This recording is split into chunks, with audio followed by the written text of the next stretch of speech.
sports nut and fantasy geek, turns his attention to the Orlando Magic. But this year may change everything. One player has the ability to save the NBA. Oh. Or to destroy it, at least for Jeremy. Today he makes a last-minute plea to Deja Vu Dwight Howard. As speaker number 3 stands at 5 feet 11 inches out of the University of Florida. Please welcome Jeremy Udell.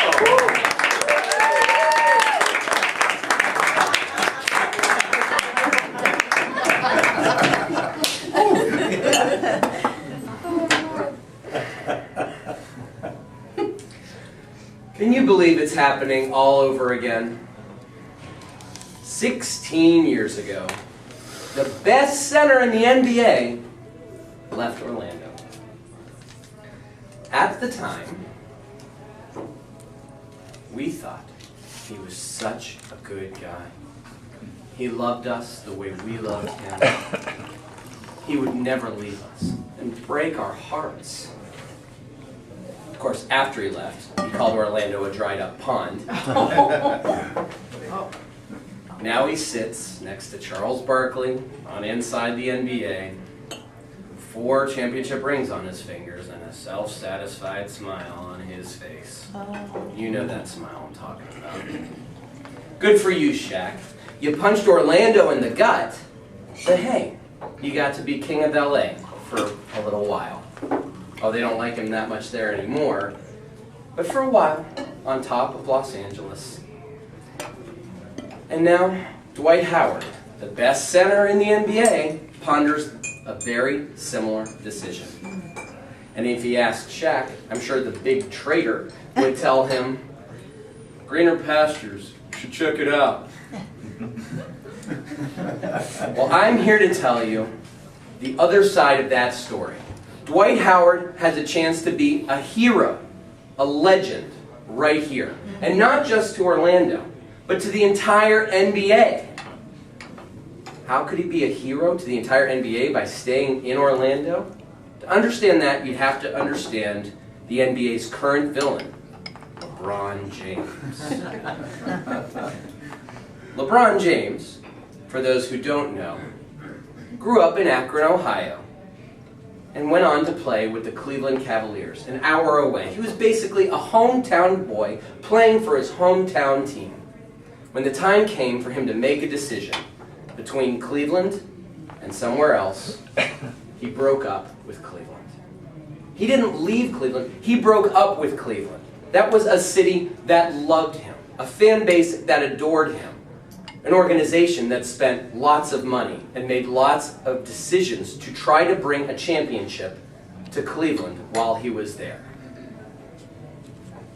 Instead of staying where he was and working hard to win a championship for that team, he chose the selfish and easy route. He went from the most popular player in the NBA to the least popular player in the NBA in a second with that decision. Why? Because every fan, not just Cleveland fans, but every fan saw themselves as a Cleveland fan that day. They said, a hometown kid with a good organization that loves him decided to leave, decided to go. Why? Because he thought it'd be more fun to play with his friends. Everybody can make their own decisions. He's a free person. But you know what? He earned that dislike from the entire NBA, because now we all know that it doesn't matter how much you love somebody, how much you think they should stay, they're going to do whatever they think is best for them. That's not what sports is about.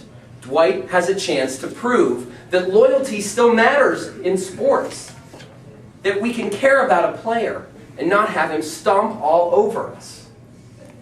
Will he do it? He has a chance to be a legend here in Orlando, regardless of whether we ever win a championship. Patrick Ewing, a great NBA center with the New York Knicks. The New York fans adore him. They still think he's the best center who's ever played the game, regardless of whether statistics show he actually was or not. They'll stand up and defend him to the death. Orlando would have Dwight's back forever if he decided to stay here. I think it's going to fall on deaf ears, my plea. I really do. Why?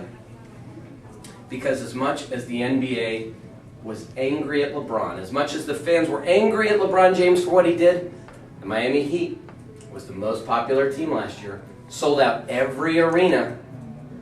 Every article written last year was about the Miami Heat. Were they good enough? Were they going to do it? All the fame and notoriety stayed with LeBron, even if he is a villain. I try to tell myself, it's okay. I've been through this before. I just need to build a little bunker, crawl on into it, and just understand that that's the way sports is, and I can handle it. And my heart won't break so hard this time. Maybe the easiest thing is just to give up the NBA as a whole. Give up all of professional basketball and say, I've got other sports I love.